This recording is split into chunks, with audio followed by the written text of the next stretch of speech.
19వ అధ్యాయము 12వ వచనం. దయచేసి ఎవరైనా ఒక చదువుతారా? కీర్తనల గ్రంథం 19వ అధ్యాయం. బైబిల్ ఉన్న వాళ్ళందరూ తీసి చూసి ఆ మాట చదువుతున్నప్పుడు చూడండి. తన పొరపాటులు కనుగొనగలిగిన వాడెవడు? నేను రహస్యముగా చేసిన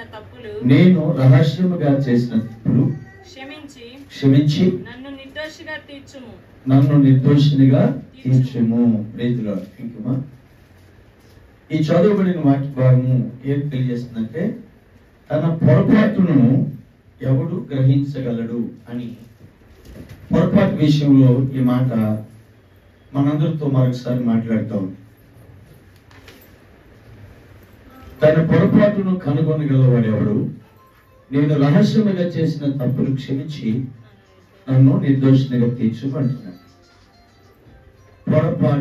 పొరపాటు అనే మాట క్రీస్తునందు దేవుని పరిశుద్ధులాగా సాధారణంగా పొరపాటు అనే మాట వాస్తవమే, కానీ అది చాలా తొందరలో జరిగే మాట, అనూహ్యంగా జరిగే మాట, యాదృశ్చికంగా మనతో సంబంధం లేకుండానే కొన్నిసార్లు ఈ పొరపాట్లు మన వ్యక్తిగత జీవితాల్లో జరుగుతూ ఉంటాయి.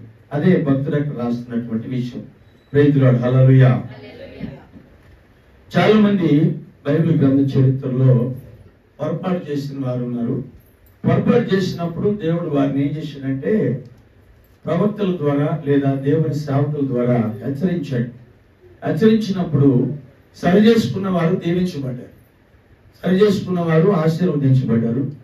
దిద్దుకోవడానికి ఇష్టపడిన వారు నిశ్చయంగా దేవుని కృపను అనుభవించి ఆ తర్వాత వారి ఆశీర్వాదం అందినట్లుగా దేవుని వాక్య భాగంలో మనం చూడగలుగుతాం. ఇక్కడ భక్తుడు రాస్తున్నాడు, తన పొరపాటును కనుగొనగలవాడెవడు అని.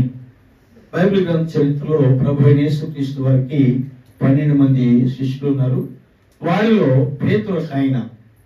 మత్తయి సువార్త 26వ అధ్యాయము. మత్తయి సువార్త 26వ అధ్యాయము 33 నుంచి 36 వచనాల వరకు చూస్తే, ఇక్కడ పేతురు యేసు ప్రభు వారిని ఎరుగునని చెప్తాడు అనే సంఘటన రాయబడి ఉంటుంది. మీరు చదవనక్కర్లేదు, కానీ చూసి తీసి పెట్టుకోండి. Praise the lord. Hallelujah. Yesu ప్రభు వారు ఆ సిలువకు వెళ్ళడానికి ముందు, ఆ సిలువ శిక్షణ అనుభవించడానికి ముందు, పేతురు తనతో ఉన్న శిష్యులందరితో కూడా మనిషి మాట్లాడుతున్నప్పుడు, వీరందరి విషయంలో ఏమో గాని ప్రభువా, నేనైతే నీ విషయంలో అభ్యంతర పడను అని చెబుతూ అంటాడు, నా ప్రాణమైన ఇస్తాను గాని నేను విడిచిపోను అని చెబుతాడు. పేతురు ఆ మాట చెబుతాడు. Praise the lord. హల్లెలూయా. వదినమ్మా, ఇక్కడే ఉన్నావా? ఇక్కడే ఉన్నావా?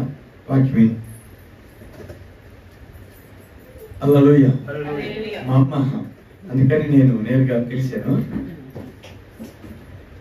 పేతురు అంటున్నాడు యేసు ప్రభు వారితో, వీరందరూ అభ్యంతర పడితే అభ్యంతర పడతారేమో కానీ నేనైతే అభ్యంతర పడను అని చెప్పాడు.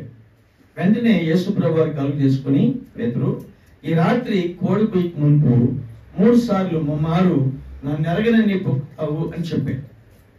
అని చెప్పినా కూడా, లేదు లేదు ప్రభువా, ఖచ్చితంగా నేను నీకోసం ప్రాణమైన ఇస్తా, చనిపోవడానికైనా సిద్ధమే అంటాడు. అంటే దేవాతి దేవుడు చెప్తున్న మాట పేతురికి అర్థం కాలేదా? లేకపోతే అతిశయమా? ఓవర్ కాన్ఫిడెన్సా? దేవా, నువ్వు చెప్పే, ఒకవేళ అలాగ నేను చేస్తానేమో, అలాగ జరగకుండా ఉండడానికి సహాయపడమని అడిగితే బాగుండేదేమో.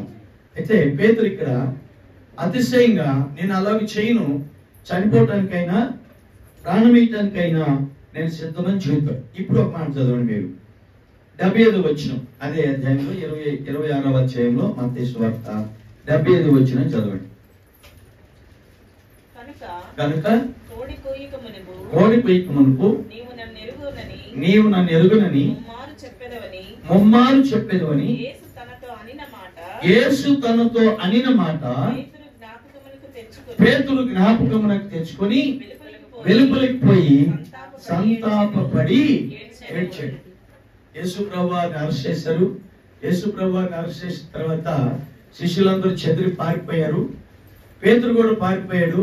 ఆ పారిపోతున్న సందర్భంలో రాత్రి చలిమంట కాసుకుంటున్నటువంటి కొంతమంది చిన్నపిల్లల దగ్గర కూర్చున్నాడు చలి కాసుకోవడానికి. వారితో మాట్లాడుతున్నప్పుడు వారు ఆ మంట వెలుతురులో పేతురుని గుర్తుపట్టి నువ్వు యేసుప్రభువు వారి శిష్యుల్లో ఒకడో కాదా అంటే వెంటనే భయపడిన ఆ స్థితిలో ఉన్న పేతురు ఏమన్నాడంటే నేను యేసుప్రభువు వారి శిష్యుల్లో ఒకరిని కాదు, ఆయన నేను ఎరగనే చెప్పాడు. హల్లెలూయా, హల్లెలూయా. ముందు ఆ రాత్రి యేసుప్రభువు వారు అభిషేకానికి మునుపు ఆ పేతురు యేసుప్రభువు వారితో ఏం చెప్పాడు? నేను అందరు అభ్యంతరం పడిన ప్రభు నేను అభ్యంతరం పడనని చెప్పాడు. చావటానికైనా సిద్ధమే నీ కోసం అని చెప్పాడు. చిన్నపిల్లలకి అదురుపోయి ఇప్పుడు యేసు నేను ఎరగనని చెప్పాడు. అయిపోయింది. ఈ మధ్యలో కోడి 3 సార్లు కూర్చుంది. 3వ కోడి కూర్చున్నప్పుడు యేసు ప్రభు వారు పేతురుకి వెళ్ళి చూశాడు. అంటే పేతురు ఎక్కడున్నాడు? ఇప్పుడు అరెస్ట్ చేయబడిన యేసు ప్రభు వారికి చాలా దగ్గరలో ఉన్నాడు. అంటే యేసు ప్రభు వారిని అబ్జర్వ్ చేస్తా నడుస్తూ ఉన్నాడు. ఈ మాట చెప్పిన వెంటనే యేసు ప్రభు వారు పేతురుకి వెళ్ళి చూశాడంట. హల్లెలూయా. పేతురుకి వెళ్ళి చూసిన వెంటనే పేతురు ఏం చేస్తున్నాడు? ఇప్పుడు బయటికి వెళ్ళి సంతాపపడి ఏడుస్తున్నాడు. అంటే తన పొరపాటును కనుగొనగలవాడు ఎవడు? ఇప్పుడు పేతురుకి అర్థమైంది ఏమని? నేను తప్పు చేశానని, నా ప్రభువుని ఎరగనని చెప్పానని. తన బుద్ధిహీనత అర్థమైంది, తన పొరపాటు అర్థమైంది, తన తొందరపాటు అర్థమైంది, తన దుడుకుతనం అర్థమైంది. అర్థమైనప్పుడు యేసుని ఎరగనని చెప్పానని ఆయన సంతాపపడి ఏడ్చాడంట. ప్రేతురాడు. కానీ దేవుని పరిశుద్ధులారా, రాయబడిన వాక్యంలో యేసు ప్రభు వారు చనిపోయి పునరుద్ధరణై తిరిగి లేచిన తర్వాత మగ్దలేని మరియా కొంతమంది స్త్రీలు కలిసి తెల్లవారుజామున సుగంధ ద్రవ్యాలు తీసుకుని యేసు ప్రభు వారి శరీరానికి పోయారు సమాధి కాడికి. సమాధి దగ్గరికి వెళ్ళేసరికి సమాధిలో సమాధి తెరవబడి ఉంది. యేసు ప్రభు వారు అక్కడ లేరు. యేసు ప్రభు వారు అక్కడ లేకపోతే అందరూ వెళ్ళిపోయి చూసిన వాళ్ళందరూ మగ్దలేని అక్కడ ఉండిపోతే అమ్మా నువ్వు ఎవరిని ఎదుగుతున్నావని అక్కడ దేవదూత ఆ మరీతో మాట్లాడినప్పుడు నా ప్రభువుని ఎవరు ఎత్తుకొని పోయారాయా అని ఆ మాట్లాడుతున్న సందర్భంలో ఆయన ఇక్కడ లేడు, ఆయన లేచాడు అని చెబుతున్నప్పుడు ఆయన అంటాడు, ఇదిగో మీకంటే ముందుగా ప్రభు వారు గలిలీకి వెళ్తున్నారు, అక్కడ కలుసుకుంటారని శిష్యులకు చెప్పండి అని చెబుతున్న మాటల దగ్గర మార్క్స్ వార్త 16:7 ఉంటుంది. పేతురుతో కూడా చెప్పు అంటాడు. రైతులాడు. హల్లెలూయా. పేతురుతో కూడా చెప్పమంటాడు. యేసు ప్రభు వారి శిష్యులందరితో కూడా చెప్పమంటాడు. పేతురుతో కూడా చెప్పమని ప్రత్యేకంగా రాస్తాడు. అక్కడ చూడండి ఆ మాట. మీరు వెళ్ళి ఆయన మీకంటే ముందుగా గలిలయలోనికి వెళ్ళుచున్నాడని మీతో చెప్పినట్టు అక్కడ ఆయనను చూతురనియు ఆయన శిష్యులతోను పేతురుతోను చెప్పుడని. నువ్వు పేతురుతోని ప్రత్యేకంగా శిష్యుల్లో ఒకటే కదా పేతురు. శిష్యుల్లో పిలువబడినప్పుడు శిష్యులందరితో సమానంగానే పిలువబడ్డాడు కదా పేతురు. ఎందుకు పేతురుతో కూడా చెప్పమంటున్నాడంటే పేతురు యేసు ప్రభు వారు ఎరగనని చెప్పిన ఆ సందర్భంలో దయగలిగిన యేసు ప్రభు వారు తన వైపు చూసినప్పుడు పేతురు పశ్చాత్తాపడుతున్నాడు. పేతురు ఆ విషయంలో దేవుని మనసును గాయపరిచానని, నా ప్రభువుని ఎరగనని చెప్పడానికి తెగించనని తను చేసినటువంటి పొరపాటును గ్రహించి పశ్చాత్తాపడతా ఉన్నాడు. ప్రేతురాడు. హల్లెలూయా. అంటే బ్యాక్ స్లైడ్ అయిపోయాడు. వాస్తవం చెప్పాలంటే ఆయన జారిపోయాడు. భక్తి విషయంలో, విశ్వాస విషయంలో, శిష్యత్వ విషయంలో పేతురు జారిపోయాడు. జారిపోయిన పేతురుతో కూడా నువ్వు ఈ మాట చెప్పు నేనని చెప్పాడు. హల్లెలూయా. రైతురాడు. హల్లెలూయా. కనుక క్రీస్తునందు దేవుని పరిశుద్ధులారా, తన పొరపాటును పేతురు గ్రహించాడు, పశ్చాత్తాపడ్డాడు. కనుక జారిపోయిన పేతురును, దిగజారిపోయిన పేతురు, వెనుకబడిపోయిన పేతురు, లేదా పొరపాటు చేసిన పేతురుకి ప్రభువారు మరొక అవకాశాన్ని ఇస్తా ఉన్నాడు. హల్లెలూయా, హల్లెలూయా. కనుక మన జీవితంలో కూడా ఒకవేళ 2023 సంవత్సరం ప్రారంభం మొదలుకొని ఇంతవరకు ఏ విషయాల్లో మనం పేతురు వలె బొక్కినా, పేతురు వలె వంకకపోయినా, తప్పిపోయిన అనేక విషయాల్లో మనం ఉంటే ప్రభువారి దగ్గర మనం పశ్చాత్తాపడగలిగితే ఆ బలహీనతను మనం ప్రభు దగ్గర చెప్పి ఒప్పుకొని, అతిక్రమములు దాచిపెట్టేవాడు వర్ధలుడు, వాటిని ఒప్పుకొని విడిచిపెట్టేవాడు కనికరం పొందునన్నట్లుగా ఒప్పుకొని విడిచిపెట్టగలిగితే పేతురుని కనికరించిన దేవుడు మనల్ని కూడా కనికరిస్తాడు. హల్లెలూయా, హల్లెలూయా.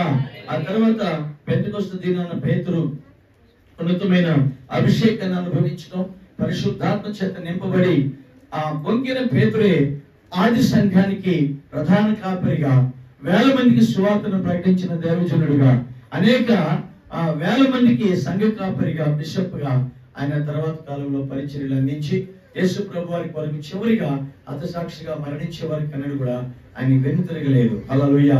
తన పొరపాటును పేతురు గ్రహించాడు కాబట్టి పోగొట్టుకున్న అవకాశాన్ని దేవుడు తిరిగి ఇచ్చాడు. తన పొరపాటును పేతురు గ్రహించగలిగాడు కాబట్టి ప్రభువారు అనుగ్రహించిన ఉన్నతమైన కృపలో పాలుభాగస్తుడయ్యాడు. దేవునితో కూడా సువార్త పరిచర్యలో పాలుభాగస్తుడయ్యాడు. అనేకులను నిత్య జీవానికి నడిపించడానికి పాత్రగా, సాధనంగా పరిశుద్ధాత్మ నాయకత్వంలో పేతురు బహుగా బలంగా వాడబడ్డాడు. హల్లెలూయా, హల్లెలూయా. అదే పేతురు పశ్చాత్తాపడకపోతే, అదే పేతురు దేవుని సన్నిధిలో తన బలహీనతను ఒప్పుకోకపోతే పేతురు పరిస్థితి ఏంటి చెప్పండి? పేతురు శాశ్వతంగా విడిచిపెట్టబడేవాడు. కానీ దేవుని పరిశుద్ధులారా, ఈ వాక్య భాగం మనకేం తెలియజేస్తా ఉందంటే, ఒకవేళ మన జీవితంలో మనము పొరపాటుగా తప్పిపోయినా, లేదా కావాలని చేసినా పొరపాటు చేసిన బలహీనతను మనము కలిగి ఉంటే, ఈ రాత్రి ప్రభు మనకి ఇస్తున్నటువంటి అభయము ఏంటంటే, పేతుని చేర్చుకున్న దేవుడు నిన్ను కూడా చేర్చుకుంటానని తెలియజేస్తా ఉన్నాడు. హల్లెలూయా, హల్లెలూయా. కనుక మనము క్రీస్తునందు దేవుని పరిశుద్ధులారా, చాలాసార్లు దైవజనుడు మనల్ని హెచ్చరిస్తే మనకు బాధేసి, హెచ్చరించకుండా చెప్తేమో నిద్రపోతాం. హెచ్చరిస్తే బాధేసేది, హెచ్చరించకుండా చెప్తే ఏమైంది? నిద్రపోతాం. అవును కదా? పాస్ గారు నిలబడి వాక్యం చెబుతున్నప్పుడు, మా ఇంట్లో వ్యక్తే కదా, మా ఆయనే కదా, మా తమ్ముడే కదా, మన్నే కదా, నా కొడుకే కదా అనుకోవా? అనుకుంటావా? అట్లయితే మీరు నిశ్చయంగా పరలోకం బాగు క్వశ్చనే లేదు.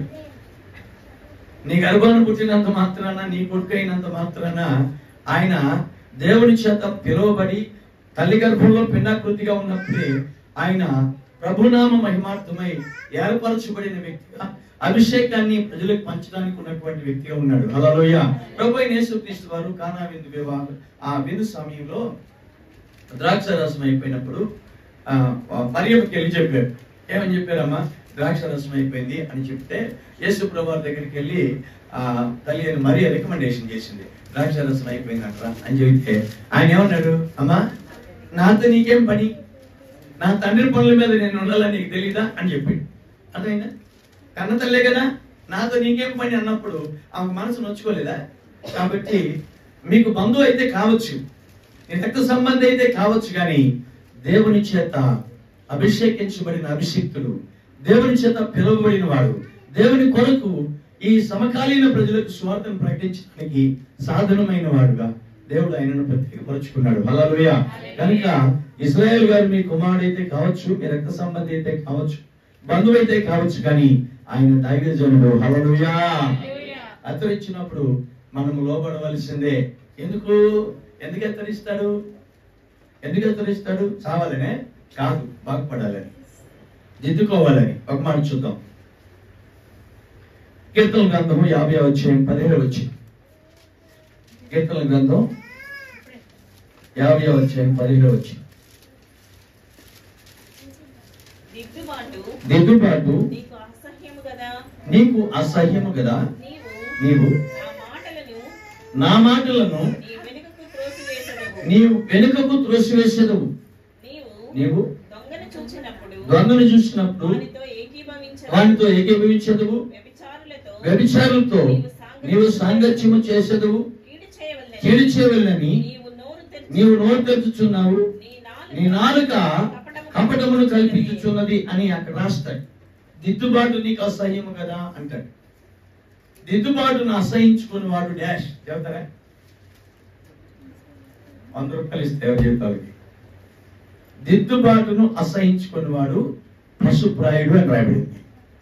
సామెతల గ్రంథం చదవండి, ఇవన్నీ తెలుస్తాయి. దిద్దుబాటును అసహించుకుని వాడు పశుప్రాయుడు. దిద్దుబాటును అసహించుకోకూడదు. మనం దేవుడు మనల్ని గద్దించినప్పుడు ఆ గద్దింపును మనము తిరస్కరించకూడదు. ఆ గద్దింపుకు మనము లోబడాలి. హల్లెలూయా. దేవుడు మనము నాశనం అయిపోవాలని గద్దించాడు కదా.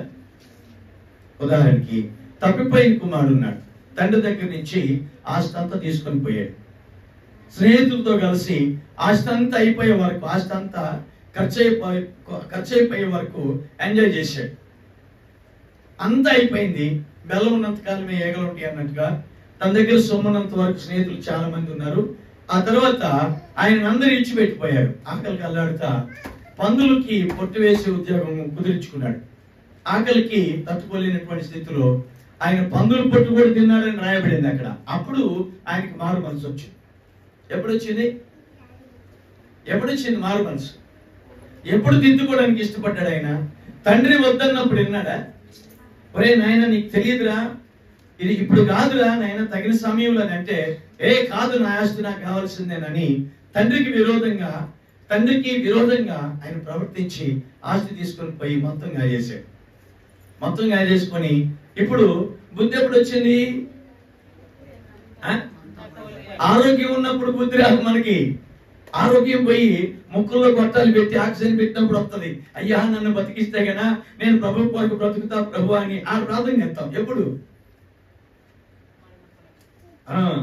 మైండ్ వాటర్ ఒక అమ్మాయింది, మైండ్ వాటర్ వాళ్ళు ప్రభు నమ్ముకోండి నేను చెప్తుంటే మేము ఇంట్లో ఉంటే ఆ ప్రార్థన వాళ్ళంటే మాకు పడతాయా? ప్రార్థన వాళ్ళంటే పడదంట. ప్రార్థన వాళ్ళంటేనే ఒళ్ళు మండిపోద్దంట, చికాకు లేచిపోయిందంట ప్రార్థన వాళ్ళంటే. మమ్మల్ని చూసి అంత ఫీల్ అవుతుందని మాకు ఎప్పుడు తెలియలే. ఒకరోజు అర్జెంట్గా కరోనా టైంలో బాగలేక హాస్పిటల్ పెట్టారు, వెంకటరమణ హాస్పిటల్లో. ముక్కులో టీ పెట్టేశారు, ముక్కులో టీ పెట్టి ఆక్సిజన్ పెట్టారు. అప్పుడు చెప్తుంది, ప్రార్థన అంటే మాకు ద్వేషం అనుకున్నామయ్యా, నా కోసం ప్రార్థన చేయండి. ఎవరు రాని ఇట్లా హాస్పిటల్కి అందరూ మాస్కులు పెట్టుకుని అట్టు బాగుంటే కూర్చొని ప్రార్థన చేశాను. ప్రభువా నీ నామమును బట్టి వారి గృహంలో మేము ఇక్కడ ఉంటున్నాం, నీ నామాన్ని బట్టి బ్రతికించమని ప్రార్థన చేసి హల్లెలూయా. అప్పుడు ఒప్పుకుంది ఏమని? ప్రభువా నీ కొరకు బ్రతుకుతానని. బాప్టిజం తీసుకుంది. బాప్టిజం తీసుకొని చర్చికి వస్తున్నారు. వాళ్ళ ఇంట్లో ఫస్ట్ అన్నమాట భయంకరమైన మొండోళ్ళు. వాళ్ళు బయటికి వెళ్ళారంటే మగపిల్లలు తన్నులు ప్రార్థన చేస్తారండి. అంత మంచి ఫ్యామిలీ అనమాట. అక్కడ ఉన్నాం మేము. వాళ్ళు చూసిన వాళ్ళందరే నువ్వేంద్రా ఇంట్లో ఎట్టుంటున్నావురా అంటున్నారు. ఎట్టుండేది బాగానే ఉన్నామంటే వాళ్ళు ఎట్టు కదా అంటే వాళ్ళు ఎట్టయితే మాకెందుకు? ప్రభు మహాకృప ఆయన ఆమెకు మారు మనసు ఇచ్చాడు. మారు మనసు ఇస్తే క్రమంగా ఉండాలి కదా. ఎప్పుడన్నా కలిసినప్పుడు చెప్పకండి, చెబితే మమ్మల్ని ఇల్లు కలిసి చెప్తారు. మనసు కుదురుగా ఉండాలి కదా. కుదురుగా ఉండకుండా అయ్యా ఈ రికార్డు కూడా చూపించదు. మీరు కుదురుగా ఉండకుండా ఎట్టబడితే అట్ట మాట్లాడుతుంది. విశ్వాసంతో మొత్తము కొంచెం మాట్లాడుతూ ఉంది. ఈ మధ్యలో కొలెస్ట్రాల్ పెరిగింది. కొలెస్ట్రాల్ ఎంత ఉందో తెలిసిన 940 ఉంది. ఎంత ఏంది? 4 మనుషులకు ఉండాల్సిన కొవ్వుంది నీకు, ఎట బతుకుతున్నావు అంటున్నాడు ఆయన. గుండె డాక్టర్ గారు చూసి ప్రార్థన చేసాం. మళ్ళా ప్రార్థన చేస్తే కొలెస్ట్రాల్ 300కి వచ్చింది. స్తోత్రం హల్లెలూయా. 2 ఛాన్సులు ఇచ్చాడు దేవుడు. దిద్దుబాటు అసహించుకుంటే సెలవే. కనికరపడ్డాడు ఆమె పట్ల దేవుడు. హల్లెలూయా. కనుక తీస్తున్నందుకు దేవుని పరిశుద్ధులుగా తప్పిపోయిన కుమారుడు కొడుకి ఆయనకు కూడా ఎప్పుడు వచ్చింది బుద్ధి? అన్ని పోయిన తర్వాత వచ్చింది. ఆరోగ్యంగా ఉన్నప్పుడు, సమృద్ధిగా ఉన్నప్పుడు, అందరూ కలిసిమెలిసి ఉన్నప్పుడు ఆ సమాధానం విలువ అర్థం కాలే, తండ్రి విలువ అర్థం కాలే, ధన విలువ అర్థం కాలే. మొత్తం పోయిన తర్వాత ఆయనకు మారు మనసు వచ్చింది. ఆయన మనసు అనుకుంటున్నాడు, ఇప్పుడు నేను తిరిగి నా తండ్రి దగ్గరికి వెళ్ళిపోతా. దేవుని స్తోత్రం హల్లెలూయా. హల్లెలూయా. దిద్దుబాటు ఇప్పుడు అసహించుకున్నాడు ఆయన. నా తండ్రి ఒకవేళ నువ్వు నా కొడుకు కాదన్నా సరే నీ పని వాళ్ళని నువ్వు ఒకరిగా నన్ను పెట్టుకోమని అడుగుతాను అనుకున్నాడు మనసులో. హల్లెలూయా. తండ్రి ప్రేమ గలవాడు కనుక తిరిగి వస్తున్నప్పుడంట వాడి కోసం రోజు ఎదురు చూస్తున్నాడంట. హల్లెలూయా. రోజు ఎదురు చూస్తున్నాడంట. ఈ రోజు వస్తాడేమో అని ఎదురు చూస్తా ఉన్నాడంట. పందుల దగ్గర నుంచి వస్తామంటే కొడుకుని చూశాడు. ఆ పిచ్చి గడ్డం, ఆ జుట్టు అంతా ఆయిల్ లేకుండా గందరగోళం అయి వస్తున్నా సరే తండ్రి గుర్తుపెట్టాడు. గుర్తుపట్టి తండ్రి వాక్యంలో నుంచి ఎదురుపోయి మెడ మీద పడి ముద్దాడాడంట. దేవుని స్తోత్రం. యోగం కంపు కొట్టడా వాడు పందుల దగ్గర నుంచి వస్తా అంటే తండ్రికి కంపు అనిపించదు కదా. పక్కన వాళ్ళకైతే కంపే. మన బిడ్డలు ఏదైనా ఇట్లా చేసుకున్నారని మనకి అసహాయం వేసిదా తుడి చేసుకుంటాం మనం. అదే పక్కన వాళ్ళు అయితే తేలి పెట్టి పక్కన ఎత్తారు కదా. తండ్రి కనుక తండ్రి ప్రేమ చూపించాడు. హల్లెలూయా. క్రీస్తునందు దేవుని పరిశుద్ధులారా, ఈ చివరి దినాల్లో ఒకవేళ మనము దేవునికి దూరంగా ఉండి తప్పిపోయిన కుమారులాగా డబ్బు తీసుకొని పోయి పాడు చేయకపోతే పాడు చేయకపోవచ్చు, కానీ వ్యక్తిగతంగా ఆంతర్యంలో మనం దేవునికి దూరంగా లోకానికి దగ్గరగా స్నేహం చేస్తా బ్రతుకుతున్నామేమో. ఒకవేళ తిరిగి రావటానికి ఇష్టపడితే నిశ్చయంగా పరిశుద్ధాత్మ దేవునికి సహాయం చేస్తాడు, తండ్రి చేర్చుకోవడానికి హక్కున అని ఇష్టపడుతూ ఉన్నాడు. హల్లెలూయా, హల్లెలూయా. కనుక దేవుని పరిశుద్ధులారా, దిద్దుబాటును మనం అసహించుకోకూడదు. చాలాసార్లు పాస్ గారు కనుక కఠినంగా ఏదన్నా మాట్లాడితే పాస్ గారి మీద అలిగేసి వేరే సంఘాలకు పోతారు. అవును కదా, పాస్ గారి మీద అలుగుతారు. మా చర్చిలో కూడా మేము మొట్టమొదట బాప్టిజం 9 మందికి ఇచ్చాం. ఒక ఇంట్లో వాళ్ళకి 9 మందికి బాప్టిజం ఇస్తే మా పాస్టర్ గారు చనిపోయిన తర్వాత 9 మంది వెళ్ళిపోయారు ఒకసారి. వాళ్ళ కోసం ఎంతో ప్రార్థన చేశాం, వాళ్ళ కోసం ఎన్నిసార్లు ఉపవాసాలు ఉన్నాం, వాళ్ళ కోసం ఎంతో ప్రార్థన చేసి కన్నీరు గారిస్తే కష్టపడి సంపాదిస్తే ఆత్మలో ఒక్కసారి 9 మంది వెళ్ళిపోయారు. అప్పుడు నాకు ఎట్లుంటది, ఏమంటారు వాళ్ళు, ఎందుకు వచ్చారా మీరు ఆ సంఘం వదిలిపెట్టి ఎందుకు వచ్చారంటే ఏం చెప్తారు వాళ్ళు, మా పాస్ గారు మంచోడు కాదు అని చెబుతారు, మా పాస్ గారు తిడతాడు అని చెబుతారు. అవునా, ఎందుకు తిట్టాడు అమ్మా, ప్రార్థన క్రమంగా రావింది అని అడిగితే తప్ప, ఎందుకు రమ్మని అడుగుతాడు? దేవుడు సేవకుడికి ఇచ్చిన బాధ్యత ఏంటంటే సంఘాన్ని యేసు ప్రభు వారి సారూప్యంలో మలచడానికి, సంఘాన్ని యేసు ప్రభు వారి చేతిలో పెట్టడానికి, సంఘాన్ని వాక్యము ద్వారా మహిమ కోసం సిద్ధపరచడానికి కదా సంఘ కాపరిని ఏర్పాటు చేసింది. సహవాసానికి ఒక క్రమం ఉన్నప్పుడు, సహవాసానికి ఒక నియమం ఉన్నప్పుడు నియమాన్ని సంఘ బిడ్డలందరూ పాటించాలి కదా. ఎందుకు రావట్లేదు సమయానికి అని అంటే కోపపడి అలుగుతారు. అందుకని దేవుని పరిశుద్ధులైన తప్పిపోయిన కుమారుడు అతిక్రమాలు దాచిపెట్టకుండా చక్కగా తండ్రి దగ్గరికి వెళ్ళి ఒప్పుకొని ఏ స్థానాన్ని అయితే పోగొట్టుకున్నాడో ఆ స్థానాన్ని తిరిగి పొందగలిగాడు. హల్లెలూయా, హల్లెలూయా. మంచిది. మనం దిద్దుకోవటం దేవునికి ఇష్టం. ఏంటి ఇష్టం? పొరపాటు గద్దించినప్పుడు సరి చేసుకోవాలి, పొరపాటు కాబట్టి.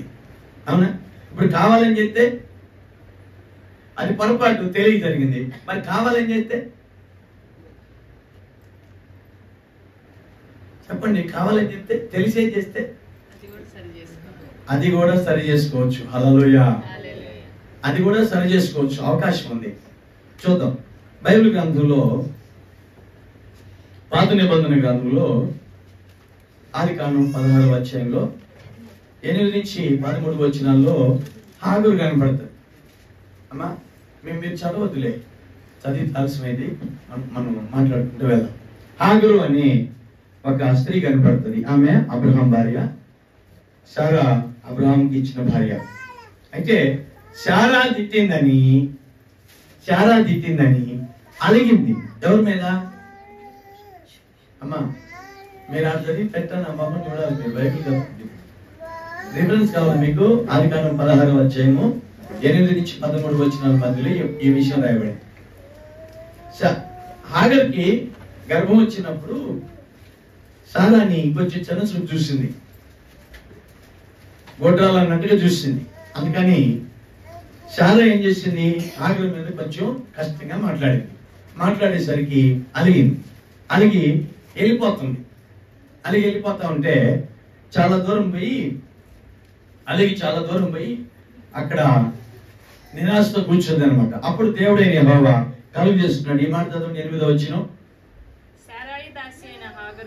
సారాయి దాసువైన హాగరు, ఎక్కడి నుంచి వచ్చావు, ఎక్కడికి వెళ్తున్నావు?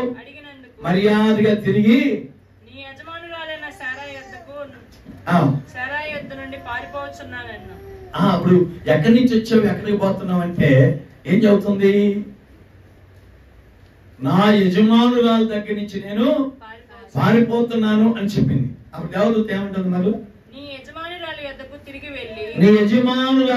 తిరిగి వెళ్ళి ఆమె చేతి కింద అణిగి ఉండమని దానితో ఏంది? మర్యాద లేకుండా ఏం లేకుండా. అవునా, ఎవరితో ఈ మాట చెప్పింది? ఎవరు చెప్పారు? దేవదూత అక్కడికి ఎందుకు వచ్చింది? ఏందండి చెప్పరు? ఆమె పారిపోతున్న సంగతి ఎవరికి తెలుసు? దేవుడికి తెలుసా లేదా? తెలుసు కదా. ఎవరు చూశారు ముందు? దేవదూతను పంపించడానికి ముందు హాగరు పారిపోతున్న సంగతి ఎవరు చూశారు? ప్రైజ్ లార్డ్, హల్లెలూయా. దేవుడు చూశాడు. దేవుడు చూసి ఈ పిచ్చిది 2 మాటకి అలిగిపోతా ఉంది, అలిగిపోతే అన్యాయం అయిపోయింది, తన విషయంలో నాకు ఈ ప్రణాళిక ఉందని చెప్పి దేవదూతను పంపిస్తే దేవదూత నేరుగా అడుగుతుంది, శారాయి దాసివైనా ఆగరు, ఎక్కడికి వెళ్తున్నావు, ఎక్కడి నుంచి వచ్చావు అని అడిగితే మా యజమానురాల దగ్గర నుంచి నేను పారిపోతున్నా అంటే, ఇప్పుడు మరలా చెప్తుంది దేవదూత, నువ్వు వెళ్ళి నీ యజమానురాలి చేతి కింద అణిగుండు అని చెప్పాడు. ప్రైజ్ లార్డ్, హల్లెలూయా. ఎట్ట ఉండాలంట అమ్మ కోడలారా? అత్త చేతుల కింద ఎట్ట ఉండాలా? అని లేకపోతే ఏం చేస్తారు? అత్త ఒకరోజు కోడలే అమ్మా, అత్త కూడా ఒకరోజు కోడలే. అత్త లేని కోడలు ఉత్తమురాలని పాట ఉంది, సినిమా పాట. అవును కదా. అత్తలు తొందరగా పోతే మేలు అనుకుని కొంతమంది పంపిస్తారు, కొంతమంది అదే. అవును కదా. ఏమో కూడా నువ్వు వెళ్ళి యజమానురాలు చేతుల కింద అని ఉండమని చెప్తే తిరిగి వెళ్ళిందా లేదా? లేదు చెప్పండి. ఆ మాట విందా లేదా? బలులు అర్పించుట కంటే మాట వినుట శ్రేష్టం. దేవుని మాట విన్నది. ఆ తర్వాత కుమారుని అన్నది, ఆయనకి ఇస్మాయిల్ అని పేరు పెట్టింది. దైవమైన దేవుడు ఇస్సాకుతో పాటుగా ఇస్మాయిల్ని కూడా దేవుడు దీవించాడు. హల్లెలూయా, ప్రైజ్ లార్డ్, హల్లెలూయా. సో ఎక్కడి నుంచి వచ్చావు, ఎక్కడికి వెళ్తున్నామంటే ఆ వాస్తవం చెప్పింది జరిగిన సంగతి. ఆ దేవుడు తనకు కలుగు చేసుకొని నువ్వు తిరిగి వెళ్ళమని చెప్పినటువంటి మాటను గౌరవించి ఆమె తిరిగి ఎక్కడికి వెళ్ళింది? ఇప్పుడు హాగరు తిరిగి వచ్చిన తర్వాత ఇంత ముందు లాగానే ప్రవర్తించుకుంటుందా లేదా? సారమ్మా అట్లనే ప్రవర్తించుంటుంది. ఇప్పుడు అణిగి మణిగి ఉందా లేదా? ఎవరు మాటిని? సో మనం దేవుని నమ్ముకున్నాం కదా. దేవుని నమ్ముకున్నాం కాబట్టి మనం భర్త మాటలకైనా, మామ మాటలకైనా, అత్త మాటలకైనా బాధపడకుండా, గాయపడకుండా ఏం చేయాలా? తగిన సమయం కొరకు మనం ప్రభు కొరకు నిపెడతా అణిగి మణిగి ఉండాలా. హల్లెలూయా. తగిన సమయం మందు నిశ్చయంగా దేవుడు హెచ్చిస్తాడు. అంతేగాని తిరుగుబాటు చేయొద్దు. కోడల ఏం చేయొద్దు? తిరుగుబాటు చేస్తే ఏమైంది? వేరే ఇల్లు తీసుకోవాల్సి వచ్చింది, వేరే కాపురం పెట్టాల్సి వచ్చింది. అవునా? మన చర్చి విశ్వాసకి జరిగిన విషయం వాడు చెప్తాం. ఈ 9 మంది పోయారు కదా, చెప్పలేదాక 9 మంది విశ్వాసం ఒకసారి పోయారు. ఎవరు వ్యాపారాలు చేసుకుంటున్నారు, ఎవరు పనులు చేసుకుంటున్నారు. ఈ మధ్యలో ఏమైంది? అందులో ఆ ఇంట్లో మగపిల్లడు టాపీ పని చేస్తా ఇంకొక సెటప్ని పెట్టుకొని ఈ అమ్మాయిని విడిచిపెట్టేసి కొడుకాడు విడిచిపెట్టి ఆ అమ్మాయిని తీసుకొని వెళ్ళిపోయాడు. అమ్మాయిని తీసుకొని వెళ్ళిపోయేసరికి అంకులు మా ఆయన వెళ్ళిపోయాడు, అంకులు అని ఏడుతూ వచ్చింది. ఎక్కడికి? ఏందమ్మా నా తండ్రి కాడికి నేను పోవాలనుకుని వస్తున్నాను అంకులు. మై ఏంది జరిగింది చెప్పు.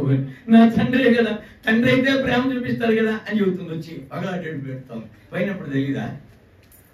ఇప్పుడు చేతులు కాలేసరికి వచ్చింది. ప్రార్థన చేస్తే నేను కొడుకు పుట్టాడు. అందరు గొడ్రాలు అంటున్నారు. ఇప్పుడు ఎంతకాలం వీళ్ళందరి చేత మాట పడాలంటే ఏంటి ప్రభా ఈ పిల్లకి అడుగుతుంది, ఏం చేయమంటావు అంటే ప్రార్థన చేయలేదు దానికోసం. ఇదిగో నేను ప్రార్థన చేస్తున్నాను ఖచ్చితంగా చెప్పాను. మొగుడు పిల్లని పిలిచి ప్రార్థన చేశాం. ప్రార్థన చేస్తే కొడుకు పుట్టాడు. కొడుకు పుట్టినప్పుడు దేవుని మహాకృప, అంకులు ప్రార్థన చేసి నాకు కొడుకు పుట్టాడని సంతోషపడింది. ఈ మధ్యలో వాళ్ళు మాట్లాడి వేరే చర్చికి పోయారు. చర్చికి పోయిన తర్వాత ఏం జరిగింది? గొడవ జరిగేసరికి మళ్ళీ వచ్చింది. మళ్ళీ ప్రార్థన చేసాం. ప్రార్థన చేసి చెప్పి నేను అమ్మాయి వాడు ఇప్పుడే రాడు, వస్తాడు ఖచ్చితంగా, వాడు ఇప్పుడే రాడు, కొంచెం సమయం తర్వాత వస్తాడు అని చెప్పా. మనకు ఫోన్ చేసింది మళ్ళీ, అంకులు మా ఆయన వచ్చాడు. దేనికి స్తోత్రం యోగం. ఎందుకు చెప్తున్నానంటే ఈ మాట వినకపోతే ఖచ్చితంగా నష్టం అనుభవించాలి. మాట వినకపోతే, దేవుని మాట వినకపోతే, దేవుడు గద్దించిన, దేవుని ద్వారా సేవకుడు గద్దించిన ఆ మాట వినకపోతే నష్టం జరిగింది. కారణం ఏంటంటే దేవుడు గద్దిస్తున్నాడు అని అంటే దాని వెనక ఏదో కీడు ఉందని, దాని వెనక ఏదో నష్టం ఉందని, దాని వెనక ఏదో శ్రమ ఉందని గద్దిస్తాడు. కనుక దేవుని పరిశుద్ధులారా, హాగరైతే గద్దింపుకు లోబడింది. సంతోషంగా తిరిగి ఏం చేసింది? యజమానుల దగ్గరికి వెళ్ళింది. ఇంకొక ఆమె ఉంది, లోతు భార్య. ఎవరు ఆమె? ఆమె పేరు పెట్టలేదు ఎందుకని? యేసయ్య బైబిల్ గ్రంథంలో పేర్లు పెట్టిన వాళ్ళు అందరూ విశ్వాసులు. హల్లెలూయా. పేరు రాశాడంటే వాళ్ళు ధన్యులు అనమాట. ఏమన్నా పేరు లేదు. ఎవరు భార్య అంట? లోతు పేరు ఎందుకుంది? లోతు విశ్వాసి. అందుకని లోతు విశ్వాసి కనుక లోతు భార్య అని చెప్పారు. ఇప్పుడు సొదొమ గొమొర్రా పట్టణాలు దేవుడు తగలబెట్టడానికి వచ్చాడు. అమ్మా, సొదొమ గొమొర్రా పట్టణాలు తగలబెట్టడానికి వచ్చినప్పుడు ఆ లోతు అన్నయ్య అబ్రహాం ప్రార్థన చేశాడు. ప్రభువా, అక్కడ నా సహోదరుడు ఉన్నాడు అని నేరుగా చెప్పకుండా అక్కడ నీతిమంతులు ఉంటే తప్పించు అని ప్రార్థన చేస్తే సరే నేను చెబుతాను. సొదొమ గొమొర్రా పట్టణాలను తగలబెట్టడానికి దేవదూతలు వెళ్ళినప్పుడు లోతు తన ఇద్దరు కూతుర్లు తన భార్య తడవు చేశారంట వాళ్ళని బయటికి రమ్మంటే. అప్పుడు ఏం చేశారంటే ఇద్దరు చెరకు చేతులు పట్టుకొని ఇద్దరు కూతుర్ని లోతు భార్యని బయటికి తీసుకొచ్చి మీరు వెనుక తిరిగి చూడకుండా పారిపోండి అని చెప్పాడు. వెనుక తిరిగి చూడకుండా పారిపోండి అని చెబితే దేవుని మాట వినాలా లేదా? వినాలి. దేవుని మాట విని వాళ్ళు ఎంత దూరం పారిపోదలసిన అంత దూరం పారిపోవాలి. ఏం జరుగుతుందో చూద్దామని లోతు భార్య ఏం చేసింది? ఎందుకు చూసింది?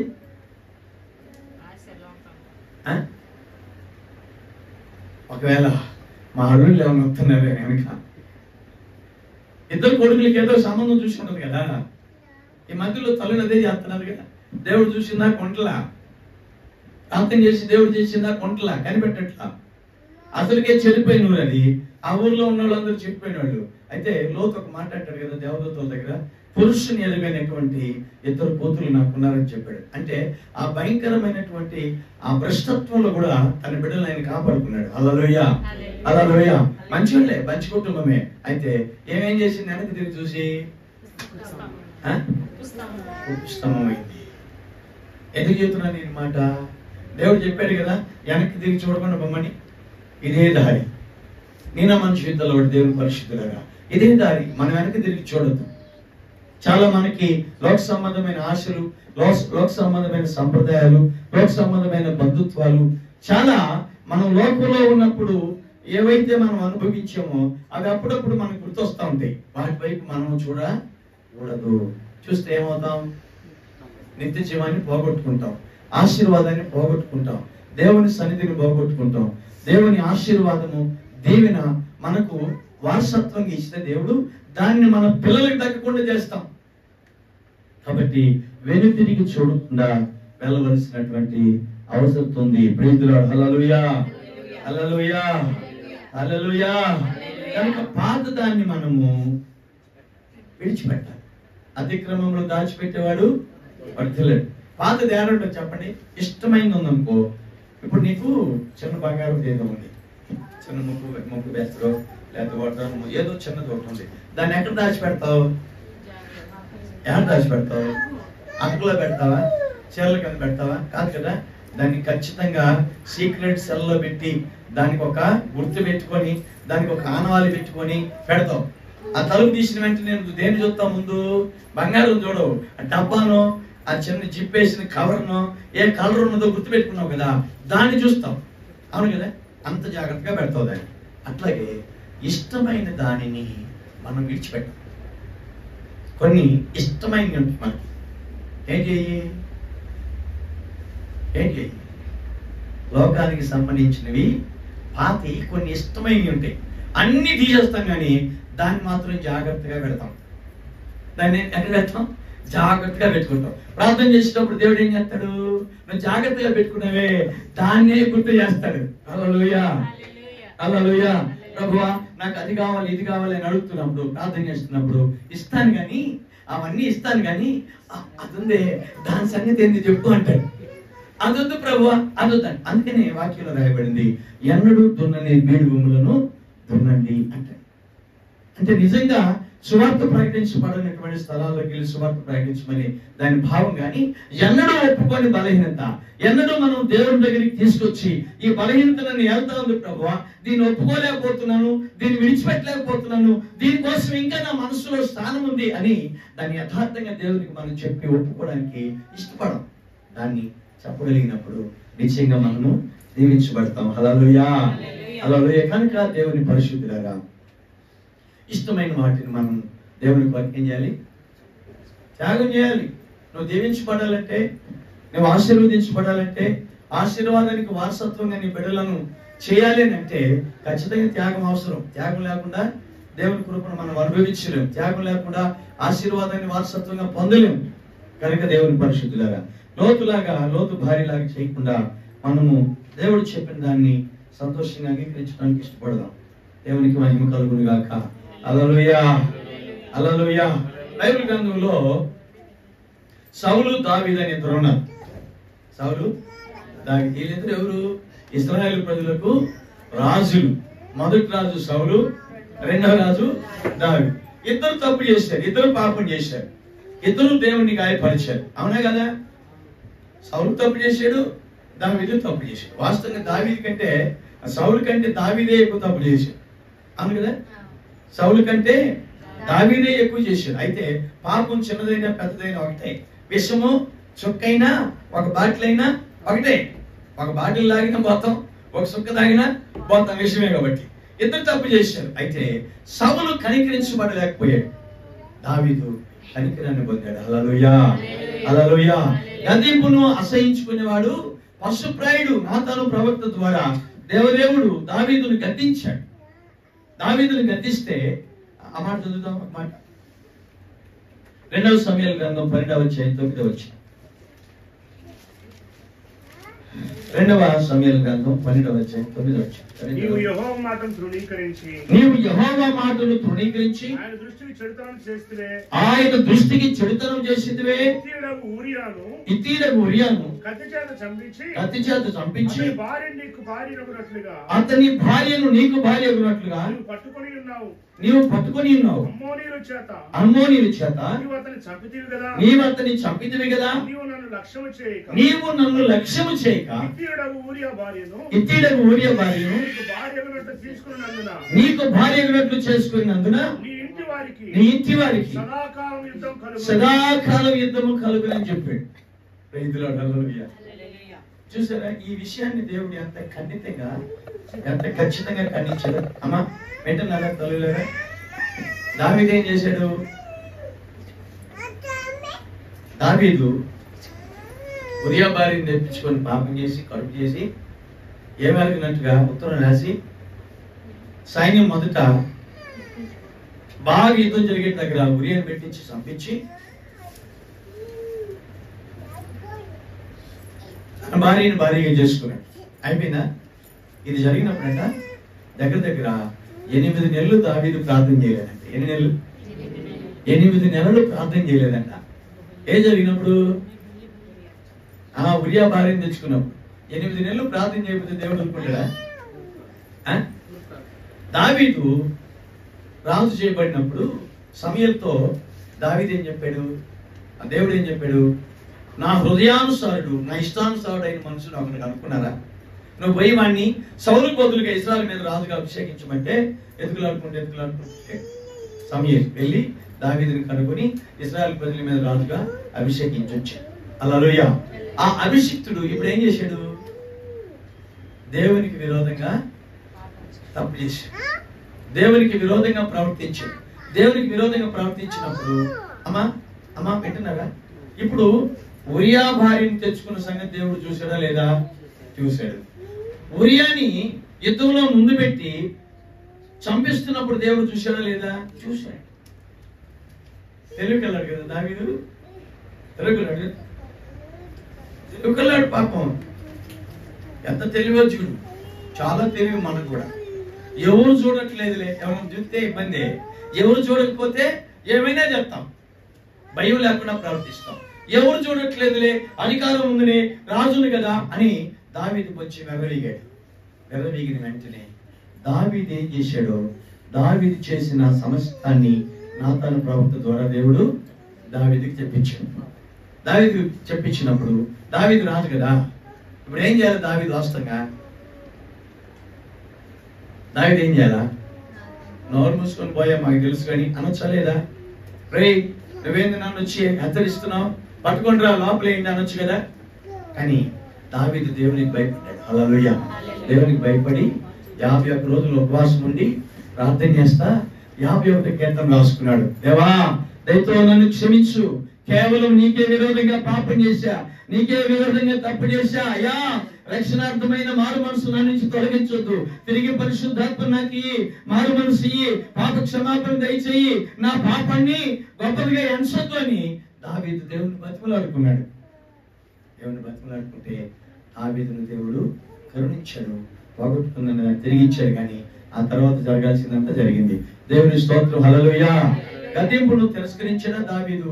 ఒప్పుకున్నాడా? దావీదు ఒప్పుకున్నాడు లేండి. మరి మనం ఒప్పుకోమా? ఒప్పుకోకుండా ఎన్ని సంవత్సరాలు ప్రార్థనకు వచ్చినా, ఎంతో ప్రార్థన చేసినా, అమ్మా ఎన్ని సంవత్సరాలు మందిరానికి వచ్చినా, ఎంతో ప్రార్థన చేసినా, కానుకలు ఇచ్చినా, దశమ భాగం ఇచ్చినా, మరేమిచ్చినా నీకేం ప్రయోజనం చెప్పండి? బుద్ధి లేని కనికలు, బుద్ధి గల కనికలు అని రాయబడిన సందర్భంలో ఆ మిగతా 5 కూడా ప్రార్థనకు వచ్చారు కదా, రాలేదా? మిగతా 5 ఉపవాస ప్రార్థనలో పాల్గొనలేదా? పాల్గొన్నారు. వారు కానుకలు ఇవ్వలేదా? కానుకలు ఇచ్చారు. వారు దశమ భాగం ఇవ్వలేదా? ఇచ్చారు. వారు ఉపవాస ప్రార్థన చేయలేదా? చేశారు. సంఘ సహవాసంలో సభ్యులుగా ఉండి సంఘ క్రమంలో వాళ్ళు సహవాసం కలిగి ఉన్నారు. కానీ ఆంతర్యంలో వారికి దేవునికి సరైన సంబంధము లేదు. ఎప్పుడు దొరికారు వాళ్ళు?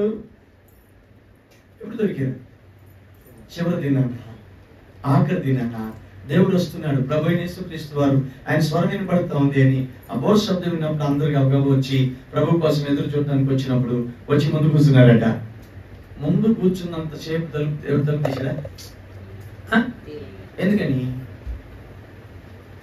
ఎందుకని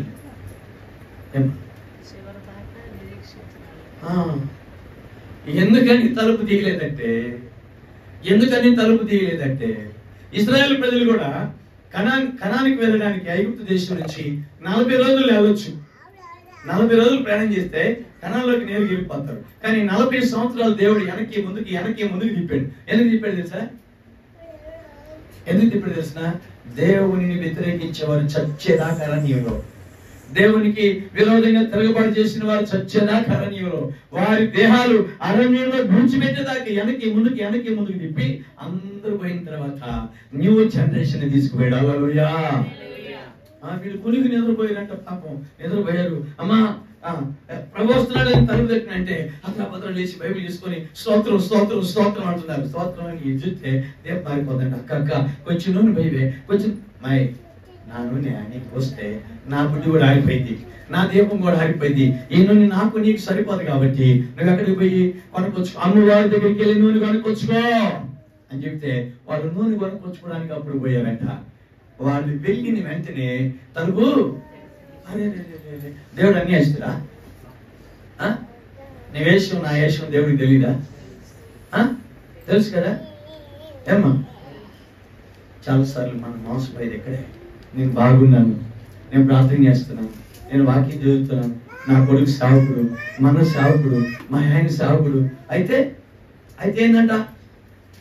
రక్షణ వ్యక్తిగతమైంది.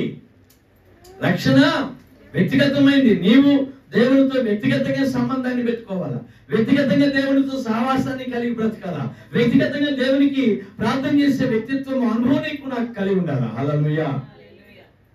కనుక దేవుని పరిశుద్ధులారా, ప్రభు నా మహిమార్థమై తెలియజేస్తున్నాను. దావీదు పశ్చాత్తాపడ్డాడు. దావీదు పశ్చాత్తాపడి తన బలహీనతను ఒప్పుకున్నాడు. దేవుని కనికరాన్ని అనుభవించాడు. అదే సౌలు, నువ్వు వెళ్ళి సౌలా అమాలేకీయులను అంతం చెయ్యి, వాళ్ళు శాశ్వతంగా నా ప్రజలకు శత్రువులు అని అంటే సౌలు పోయి ఏం చేశాడు? అమాలేకీయులను అంతం చేసి వచ్చాడా? చేయడా? రాజుని చంపలా, బలిసిన వాటిని, కొవ్విన వాటిని, ఎద్దుల్ని, గొర్రెల్ని, మేకల్ని, బలిసిన వాటిని అన్నిటి తెచ్చుకొని సమయంతో చెబుతున్నాడు. ఏమని? నా ఏలేని వాడా, దేవుడు ఆజ్ఞాపించినట్టుగా చేశానని చెప్పాడు. చెప్తే సమయంలో అడుగుతున్నాడు, మరి నాకు వినపడుతున్న ఆ పశువుల కేకలు, ఆ గొర్రెల కేకలు ఏంటి అంటే అని చెబుతున్నాడు. నీ దేవునికి బలి ఇవ్వడానికి తీసుకొచ్చాను వాటిని. వేటిని?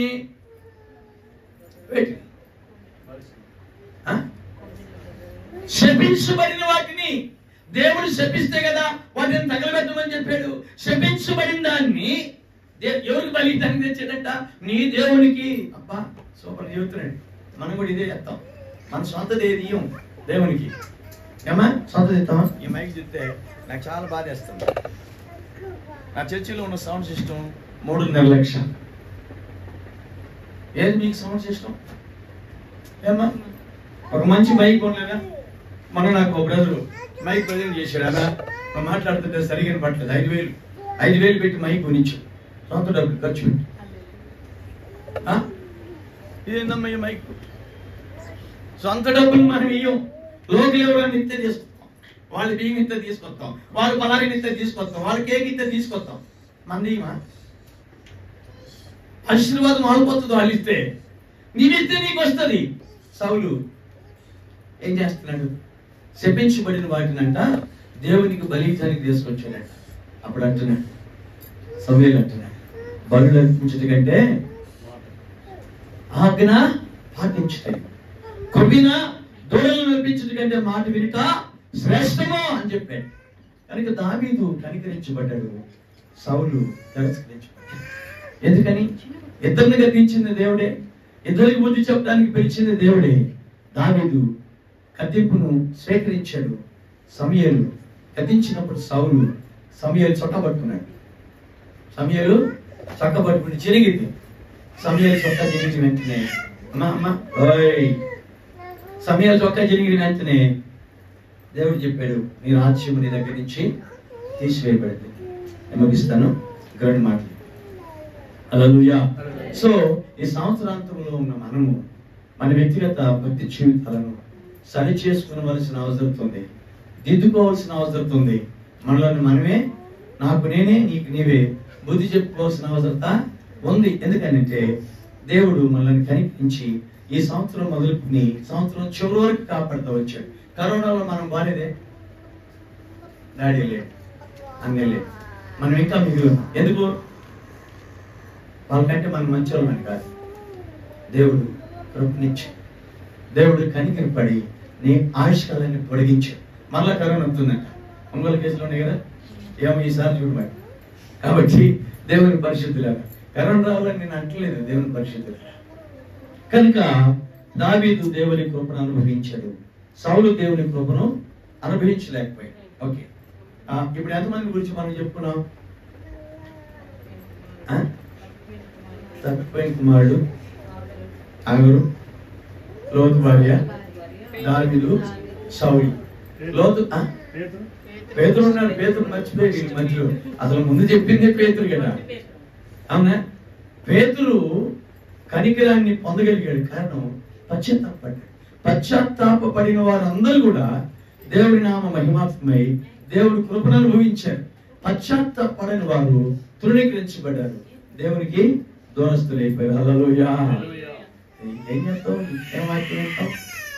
ఇప్పుడు మీరేం చేయాలో తెలిసిన, మీరు వాక్యం వినాలంటే వాక్యం వినడానికి ముందు వాళ్ళ కోసం ప్రార్థన చేయాలి. ప్రభువా, మందిరానికి వెళ్తున్నా, నా బిడ్డలు కుదురుగ్గా ఉండాలా, లేదా సైలెంట్ గా నిద్రపోవాలి. 2 మాటలు. వాళ్ళు సైలెంట్ గా నిద్రపోతే నేను మంచిగా వాక్యం వింటా. హల్లెలూయా, హల్లెలూయా. మరి 2 మాటలు చదువుకుని మనము ముగించుకోవడానికి ప్రయత్నం చేద్దాం. Praise the lord. హల్లెలూయా.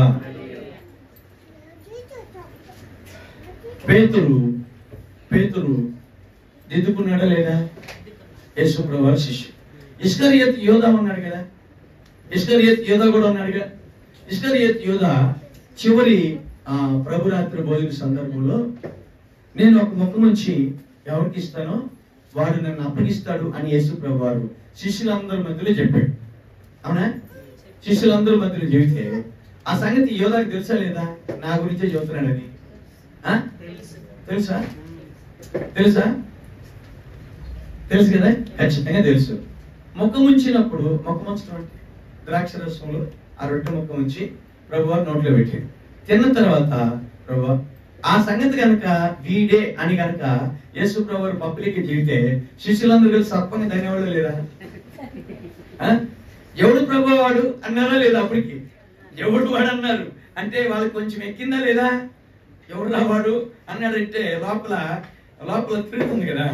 చెప్పలా ప్రభు అప్పుడు, నేను ఒక మొక్క ముంచి ఎవరికి ఇస్తాను అంటే పాప అందరూ కలిసి రొట్టె పెట్టాడు, తిన్నాడు. తిన్న తర్వాత పోయి ఏం చేశాడు? యేసు ప్రభు వారు నువ్వే అని చెప్పినా ఏమన్నా చలనం ఉందా? యేసు ప్రభుకి నేను అప్పగిస్తానని తెలుసా? తెలీదు. శిష్యులకు తెలుసా? తెలీదు అని చెప్పి సగం అప్పగించి పోయి ఏం చేశారు చెప్పండి? ఊరు పెట్టుకొని దానికి ముందు యోధ యేసు ప్రభు దగ్గరికి రావాల్సింది. ప్రభువా తప్పు చేసేనయ్యా అని పశ్చాత్తాపడాల్సింది. యాజకుల దగ్గరికి పోయాడు. 30 రూపాయలు నాకు కొంత తీసుకోండి, మీరు యేసు ప్రభుని విడిచిపెట్టండి అని. యాజకుల దగ్గరికి వెళ్ళి పోవాల్సింది, ఆయన యేసు దగ్గరికి రావాల్సింది. కాబట్టి యోధ గద్దెంపును తిరస్కరించాడు. అన్యాయంగా శిష్యత్వాన్ని పోగొట్టుకున్నాడు. శిష్యత్వపు ఆధిక్యతను పోగొట్టుకున్నాడు. యేసు ప్రభు తర్వాత సేవ చేసే ఆ ధన్యకరమైన భాగ్యాన్ని పోగొట్టుకున్నాడు. కనుక దేవుని పరిశుద్ధులారా, ప్రభు మనల్ని పిలిచి ఈ ధన్యకరమైన భాగ్యాన్ని, ఈ ధన్యకరమైన జీవితాన్ని ఈ కాలంలో మనకి ఇచ్చాడు. హల్లెలూయా. కనుక గద్దెంపును మనము అసహించుకోక గద్దెంపును స్వీకరిద్దాం. గద్దెంపును స్వీకరిస్తే దేవుడు మనల్ని కనికరిస్తాడు. హల్లెలూయా. జోరు మాట చెప్పి వచ్చేస్తాం. ఒక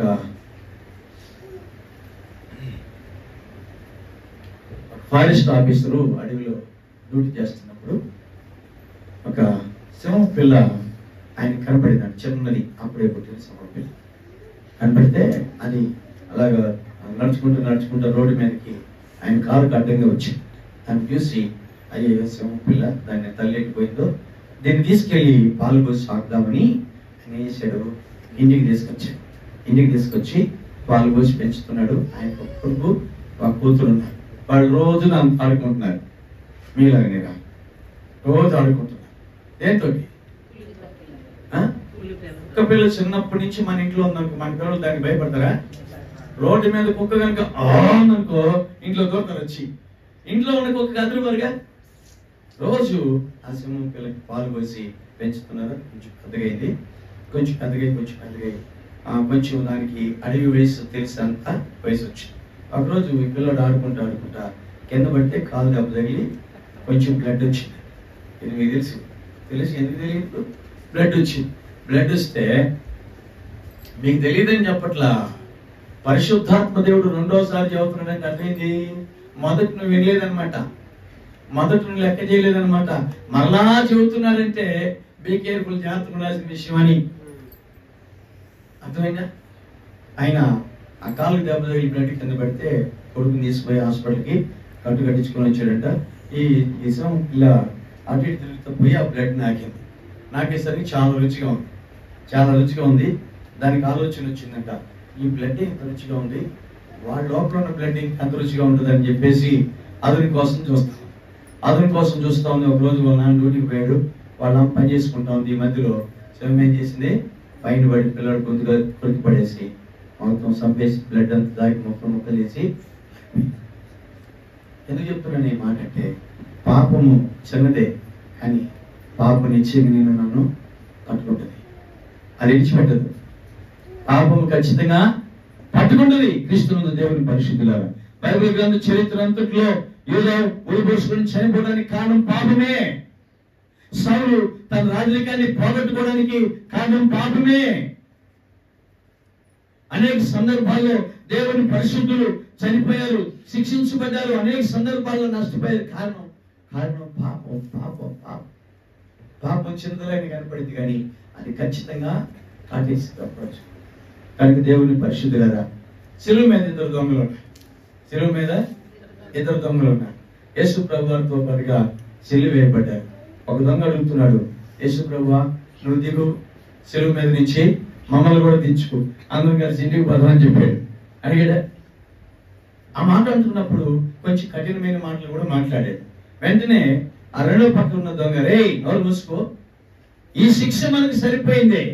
ఎందుకంటే మనం దొంగలం కాబట్టి దొంగలకి ఈ శిక్ష, ఈ నేరం సరైందే. అయితే ఆయన పరిశుద్ధుడు, ఆయన ఏ పాపం చేయాల, ఆయనకి ఈ శిక్ష తగదని ఆయన వైపు చూసి, నజరేయుడైన యేసు నీవు నీ రాజ్యంలోనికి వచ్చినప్పుడు నన్ను జ్ఞాపకం చేసుకోమని అడిగితే ప్రభు వారు ఏం చేశాడు, కనికరపడి నేడు నీవు నాతో కూడా పరదేశంలో ఉందని సెకండ్ లో అతన్ని పరలోకానికి పరదేశం తీసుకెళ్ళాడు.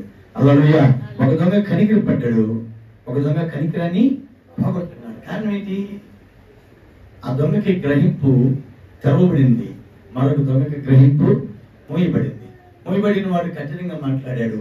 గ్రహింపు కలిగి ఆయన పరిశుద్ధులని యేసు ప్రభువారిని గురించి తెలుసుకున్నటువంటి దొంగ తన పాప విషయంలో పశ్చాత్తాపడ్డాడు. పక్కనే ఉన్న ప్రభువాన్ని కనికరాని కోసం ప్రార్థన చేసి కోరుకున్నాడు. ఆయన క్షమించబడి నిత్య జీవానికి వెళ్ళాడు. హల్లెలూయా, హల్లెలూయా. మనం ప్రార్థనకు వచ్చాం. ఎన్ని సంవత్సరాల నుంచి ఆ సంఘంలో నేను ఎవరైనా కానుక ఇచ్చారంటే నేను వాళ్ళ గురించి నేను చెప్పను. వాళ్ళ కేక్ తీసుకొచ్చారని నేను చెప్పను. నేను ముందే చెబుతా, నువ్వు కేక్ తీసుకొచ్చినా 10,000 రూపాయల కట్ట కానుకలు బాక్సులు వేసినా నేను నీ పేరు చెప్పను. భోజనాలు పెట్టినా చెప్పను, చికెన్ తీసుకొచ్చినా చెప్పను, నువ్వే పలహారం తీసుకొచ్చినా నీ పేరు నేను చెప్పను. ఇష్టమైతే తీసుకురా, కష్టమైతే మానేసి అని చెప్పేస్తా. దేవా, ఈ కానుక తీసుకొచ్చిన బిడ్డల్ని, పలహారం తీసుకొచ్చిన బిడ్డల్ని దీవించని చెబుతా, నీ పేరు కూడా చెప్పను ప్రార్థన చేసేటప్పుడు అని చెప్పేస్తా. ఎందుకని మనం సెల్ఫ్ డబ్బాలు పట్టకూడదు. శాస్త్రులు, పరిసయ్యులు, సద్దుకాయలు యేసు ప్రభువుని తిడుతున్నప్పుడు వాళ్ళంట అరటిపళ్ళు గెలలు తీసుకొస్తున్నారు. కానుక అరటిపండు గెల తీసుకొస్తా ఉంటే ఆ అరటిపండు గెలను మోయటానికి ఇద్దరు ముందు ఇద్దరు వెనక ఒక కర్ర కట్టి ఆ గెలని ఎలగడతాడు మధ్యలో. ముందేమో బ్యాండ్ మేళం. దేనికి? అరటిపండు గెలకి బ్యాండ్ మేళం ముందు ఇద్దరు మోయటానికి. బలో పలానా సుబ్బయ్య గారు అతి గెల తీసుకొస్తున్నారు కొట్టుకుంటూ రావాలి. బ్యాండ్ మేళానికి ఏమో 5,000, అతి గెలకేమో 500. కానుక ఇచ్చేటప్పుడు అందరూ చూస్తారు. కానుక సంచిలో మనం చెయ్యి లోపలికి పెట్టామంటే అర్థమైందో తెలిసిన, చెయ్యి లోపలికి పెట్టామంటే చిల్లరో చినిగిపోయి వేస్తున్నామని, చెయ్యి పైన పెట్టేసామంటే కొద్దిగా మూలన్న కనపడాలి పక్కన వాళ్ళకని. అదే 500 రూపాయల కాగితమనో 200 రూపాయల కాగితమని కొద్దిగా మూలన్న కనపడాలని ఒక పక్కన పట్టుకుంటాం. దశమ భాగం ఇచ్చిన, కానుక ఇచ్చిన, ఉపవాసం ఉందా, దేవుని నామ మహిమార్థమై దేవుని పరిశుద్ధులాగా ఎన్ని కోరికల్ని కుటుంబం దగ్గర పెట్టుకున్నా దేవుని మాటను తిరస్కరించే వ్యక్తి అయితే, ఆయన గద్దింపును అసహించుకునే వ్యక్తి అయితే, గద్దింపుకు లోబడిన మనసుని కలిగి ఉంటే నిశ్చయముగా వారందరికీ బతిని గతే నీకు నాకు మనకు పట్టింది. నేను వాకింగ్ చదువుతున్నాను, నేను పెచ్చరపిడుగుని కాదు. అర్థమైందా? వాళ్ళకి పట్టిందే నాకు పట్టింది, వాళ్ళకి పట్టిందే మీకు పట్టింది. కారణం దేవుని మాటకు లోబడితే, దేవుని అధికారాన్ని గౌరవిస్తే, ఆయన గద్దింపును మనం స్వీకరిస్తే దేవుని కైకిరాన్ని పొందగలుగుతాం.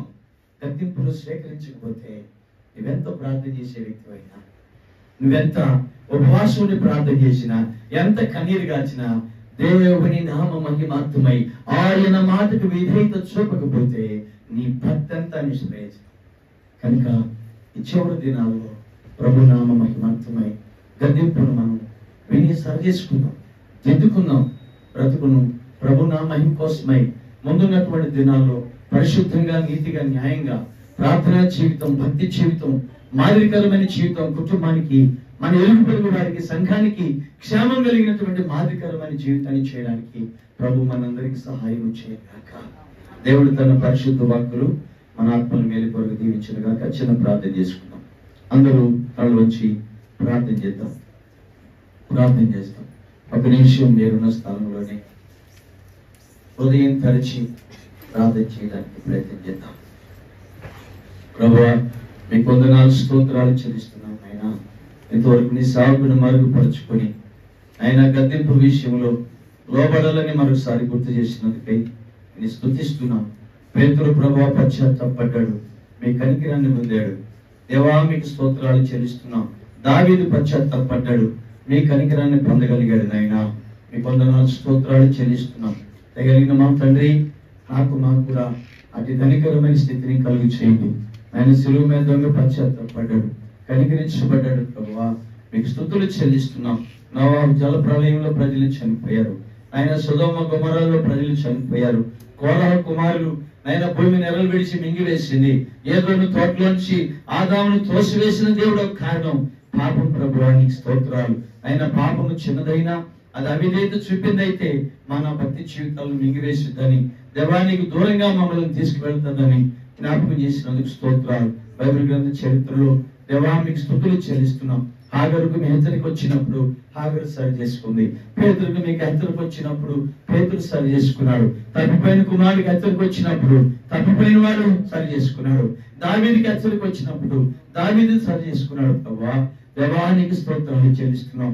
ఆయన మాత్రం యూదా హెచ్చరికను గౌరవించలేకపోయాడు, లోపడలేకపోయాడు. ప్రభువానికి స్తోత్రాలు. శిలువ మీద దొంగలాగా చేస్తున్నాడు, సౌలలాగా చేశాడు. ప్రభువా దేవానికి స్తోత్రాలు. మేము అలాగుండక మీరు మమ్మల్ని హెచ్చరించినప్పుడు, మీరు మమ్మల్ని గద్దించినప్పుడు, మీరు మాకు బుద్ధి చెప్పడానికి ప్రయత్నించినప్పుడు దేవానికి స్తోత్రాలు. ఇది నా మేలు కొరకు, ఇది నా క్షేమం కొరకు, నా భవిష్యత్తు ఎరిగిన దేవుడు నన్ను కనులారా చూస్తున్నాడని గ్రహించి దేవా మా ప్రభువా మేము మీకు లోబడడానికి, లోబర్చుకోవడానికి, దేవా సరి చేసుకోవడానికి, సరి చూసుకోవడానికి నాకు నేనుగా మాకు మేముగా బుద్ధి చెప్పుకొని మీ నామ మహిమార్థమై భూమి మీద నీ కనికరం పొంది వర్తలడానికి సహాయపడండి. మీ దయైన హస్తాల కొలగా మమ్మల్ని దీవించమని ప్రార్థన చేస్తున్నాం. దేవా మరొకసారి ఆయన క్రీస్తు శిష్యుల ప్రార్థన పరిచయం దీవించండి. మీ దాసులు మా ప్రియులు ఇజ్రాయేల్ గారిని ప్రభు అత్యధికంగా అభిషేకించి నూతనమైన బలముతో, ప్రభావముతో, శక్తితో నింపి అనేక అద్భుతమైన కార్యములు జరుగుట ద్వారా, సూచిక క్రియలు జరుగుట ద్వారా ప్రజలను మీరు ఆకర్షించమని ప్రార్థన చేస్తున్నాం. తండ్రోపు తండాలుగా, మందలు మందలుగా నజరేయుడైన యేసు నామములో ఈ మందిరము పట్టణంతగా ప్రజలు యేసు నామములో సమకూర్చబడుదురు గాక. ప్రతి వ్యతిరేకతను బంధిస్తున్న ప్రభువా మీ దాసుని పరిచర్యకు వ్యతిరేకంగా లేచి పోరాడుతున్న సమస్త విధమైన దుష్ట శక్తులను, వారి ప్రభావాన్ని, వారి క్రియలను యేసు నామములో బంధించి ఆజ్ఞాపిస్తాం. దేవానికి స్తోత్రాలు. దేవా మీకు వందనాలు, స్తోత్రాలు చెల్లిస్తున్నాం. వెతబడిన మాటలకు ముద్ర వేయండి. దగ్గర మా తండ్రి నీ బిడ్డలు గ్రహించడానికి కృపను అనుగ్రహించండి. అల్పనే నన్ను బలపరిచి మీ నా మహిమార్థమై కొద్ది క్షణాలు, నిమిషాలు నీ ప్రజల కొరకు వాడుకున్నందుకై నేను స్తుతిస్తూ మీ నామాన్ని ఘనపరుస్తూ వెతబడిన వాక్యం ముద్ర వేసి దేవ మా ప్రభు 30 దంతులు 60 దంతులు 100 దంతులై తగిన సమయంలో ఫలింపు తీసుకొచ్చి మీ నామానికి మహిమ తెచ్చుకోమని మీ కృపకు మరొకసారి మమ్మల్ని అందరిని అప్పగించుకుంటూ యేసు ప్రభు వారి మహాపరిశుద్ధ సర్వశక్తి నామం పేరిట ప్రార్థించి స్తుతించి అడిగి వేడుకొని హృదయం నామ పరలోకపు తండ్రి. ఆమేన్. ఆమేన్.